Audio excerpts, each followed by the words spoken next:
Is the Pixel 7 Pro a major camera upgrade over last year's 6 Pro? Well, on paper, it is not. They have the same main camera module, however the 7 Pro does get an updated Ultright, an updated telephoto, and an updated front-facing camera. So let's see how all these upgrades stack up in 32 tests. Starting off with our first outdoor shot, this is very similar on both. Now, the Pixel 7 Pro has a slightly greener tint on the floor, so it's not as accurate as the 6, but at the same time the 7 does have a better exposure for the sky on the right-hand side. So I would say that this is pretty much what's high. Taking a look at the second shot, this is almost a one-to-one copy. So the 6 Pro is slightly sharper in the distance if you take a look at the road, while the 7 Pro is slightly sharper if you take a look at the bush on the left. So again, this is what's high. And in this third outdoor shot, again, identical processing. The 6 Pro is slightly sharper if you take a look at the grass on the left, but you do have to be pixel peeping to even be able to tell a difference. So what about raw photography? Do we get any improvements in terms of the dynamic range with the 7 Pro over the 6 Pro? Well, not really. Here's the before, here's the edited raw, and as you can probably tell, they look identical. I was hoping to see maybe some improvements with a Tensor G2 chip, but yeah, they're pretty much the same. So what about some indoor shots now? Well, if you take a look at this one, the Pixel 7 Pro has slightly better HDR processing if you take a look at the bottom windows. The 6 Pro, however, has noticeably sharper table, the kitchen area is also sharper, so it seems like they both focus in different areas of the image. So the desk and the seat on the very left are actually clear on the 7 Pro compared to the 6 Pro, so I would call this one, once again, that's high. In the second indoor shot, the processing is pretty much identical. The 7 is sharper if you take a look at the plants in the middle and on the left-hand side. On the top left, the Pixel 7 is also sharper, so in this case, I'm gonna give the win to the Pixel 7 Pro. So up until this point, I would say that most of you would be very happy with the Pixel 6 Pro as well. So what about some of the specifics? So in terms of macro, we have a big difference here, as the Pixel 6 Pro does not have a macro mode at all, whereas the 7 Pro does. So it uses that new Ultright module, which now has autofocus to be able to get really close to the subject. On the 6 Pro, we actually had to use that 4x optical zoom module to get this close, and as you can tell, there's a night and day difference. You do get a lot of focus fall off on the Pixel 7 Pro because of that new Ultright, but the center is significantly sharper than on the 6 Pro. So what about zoom? Well, in terms of 2x zoom, the Pixel 7 Pro now uses sensor cropping, and as you can tell, it is indeed sharper than the 6 Pro, if you take a look at Ren's fur, her paws, and the ground in general. So what about 5x zoom? Well, we do have a 5x optical zoom module now on the Pixel 7 Pro compared to the 4x on the Pixel 6 Pro, which then digitally zooms up to 5x. The 6 Pro seems to have missed the focus on the pear in the middle, but if you take a look at the leaves on the right hand side where both were in focus, the Pixel 7 Pro is definitely more detailed.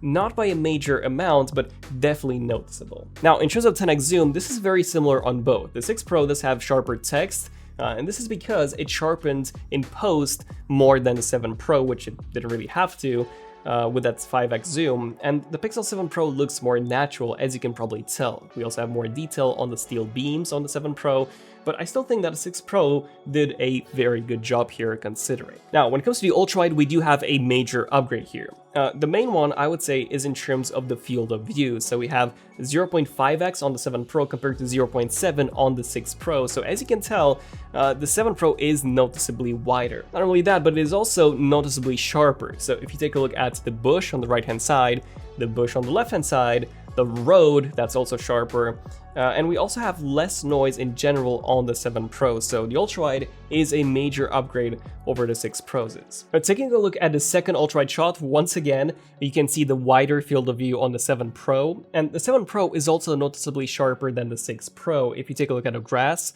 or at the tree on the left, the pears, for example, are out of focus on the 6 Pro, whereas on the 7 Pro, everything is noticeably sharper. Next up, we have the indoor Ultright shot, and here, this was actually the only case where the 7 Pro was worse than the 6 Pro. So it was softer, if you take a look at the plants on the bottom, and the 7 Pro also had more noise. But of course, because of that wider angle and all the improvements that we've seen before, the 7 Pro does indeed have a noticeably better ultra-wide. Now, when it comes to video, this is 4K 60 on both, and as you can probably tell, it is very similar.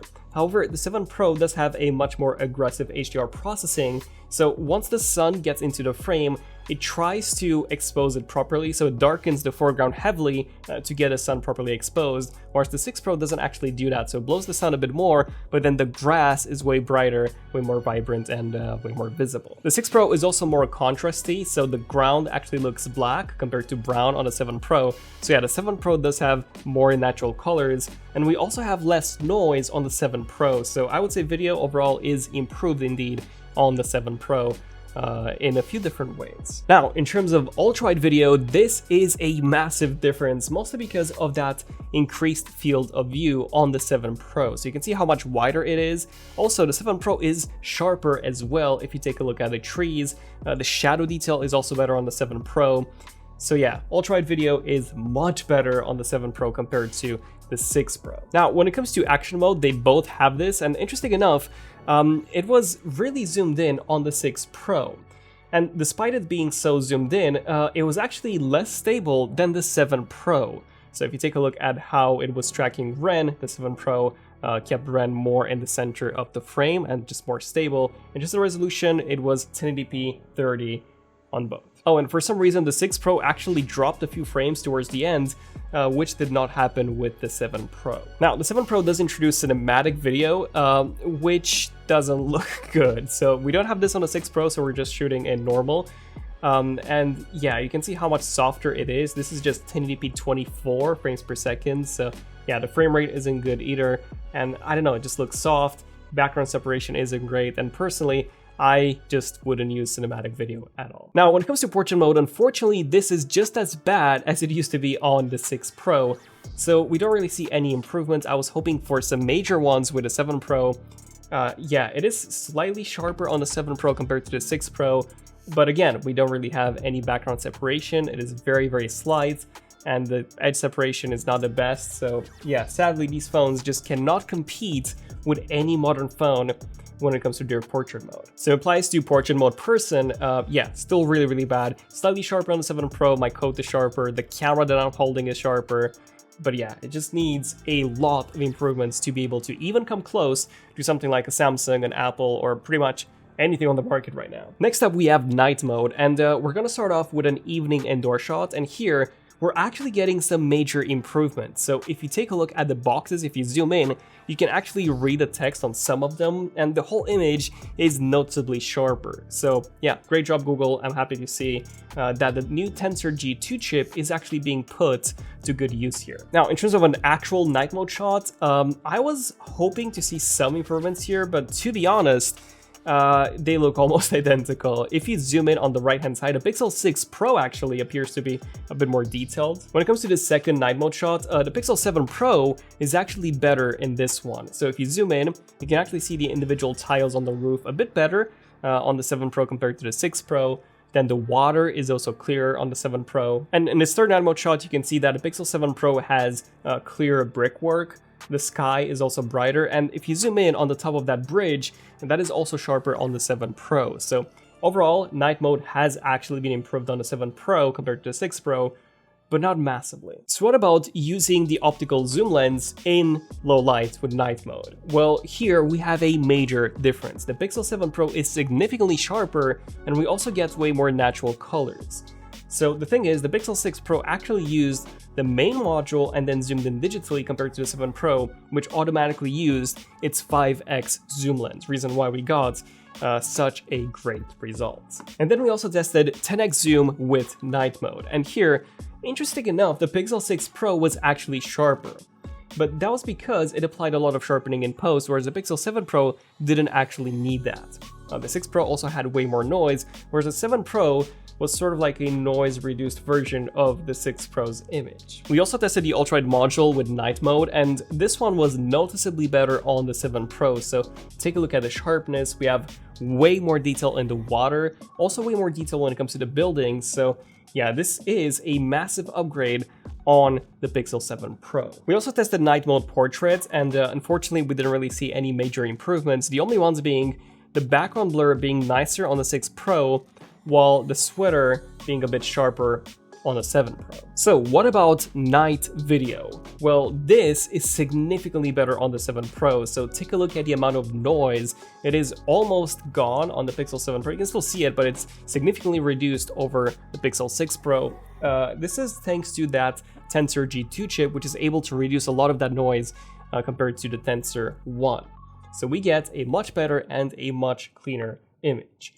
Good job, Google. So what about the front-facing cameras? Well, interesting enough, we actually have a lower resolution now. So 10.8 on the Pixel 7 Pro compared to 11.1 on the 6 Pro. The 6 Pro was also sharper, and that was likely because of the focus, which they both got quite differently. So the 6 Pro focused perfectly on my face, while keeping the background blurry, while the 7 Pro tried balancing both out. So it tried to focus on both, but at the same time, I feel like the background is indeed more in focus, but my face is more blurry than on the 6 Pro. When it comes to front video, I'm gonna let you guys watch this one first. Okay, this is a front-facing camera test between the Pixel 7 Pro, wow, it's so windy here, and the Pixel 7 Pro. The biggest difference being, I would say, the frame rate. The Pixel 6 Pro can only do 4K 30 compared to 4K 60 on the front, like the 7 Pro can. But yeah, let me know in terms of the quality, which one exposes the highlights better, which one looks better overall, and which one sounds better. So this is the audio quality coming from the Pixel 7 Pro, and this is the audio coming from the Pixel 6 Pro. Which one is better? Let me know. So I once again found the Pixel 6 Pro to be better. It was much sharper than the 7 Pro. The background was sharper on the 7 Pro, same as in the photos, but my face was blurrier. The colors, though, were nicer on the 7 Pro and more vibrant. And in terms of the audio, I found that the 7 Pro's audio was a bit better than the 6 Pro, so it was louder and a bit crispier. In terms of the front portrait mode, this was surprisingly better on the Pixel 6 Pro. So it was brighter, once again sharper, just like the selfie before it. And it also had a slightly more background blur. The edge detection was pretty much the same on both, so yeah, overall the 6 was actually better here. And in terms of night mode with a front-facing camera, this was almost identical on both. The 6 Pro was once again sharper, like we've seen with all the previous front-facing camera tests, but only slightly if you take a look at my hair and my eyebrows. Other than that, no major differences. So in conclusion, this was a very interesting test because we had a lot of ties. So outdoor was a tie, raw was a tie, 10x night zoom, indoor ultra wide, we had more noise on the 7 Pro, but also a wider angle, night portrait was a tie, and night front. Not only that, but the Pixel 6 Pro consistently had a better front-facing camera. So the outdoor front was better, the front video was better, the front portrait mode was better. But then the 7 Pro was better in terms of the indoor shots, although a very, very slight difference. Macro was better on the 7 Pro, 2x zoom, 5x zoom at night, 10x zoom, the outdoor ultra-wide, night ultra-wide, essentially all the ultra-wide shots, including ultra-wide video. 4K video was slightly better. Night video was way better. Of course, action mode was better. Cinematic mode, which we didn't really have on the Pixel 6 Pro, that's now present on the 7 Pro. Evening indoor was better. Night mode was a slight upgrade over the 6 Pro, and portrait mode was slightly better, but still bad, unfortunately. So if you already have a Pixel 6 Pro, should you upgrade to the 7 Pro? Well, in terms of the main camera, definitely not. In terms of the ultra-wide, 100%. We've seen a lot of upgrades there, so if you take a lot of ultra-wide shots, this is a good upgrade. In terms of the telephoto, maybe, if you use it enough. And in terms of the front, absolutely not, as that is actually a downgrade from the Pixel 6 Pro. But yeah, this concludes our Pixel 7 Pro camera tests. We've done some more videos against the S22 Ultra and the iPhone 14 Pro, in case you want to check those as well. But yeah, I'm Daniel, this is ZONEofTECH, and I'll see you guys in the next one. ZONEofTECH, signing out. Cheers.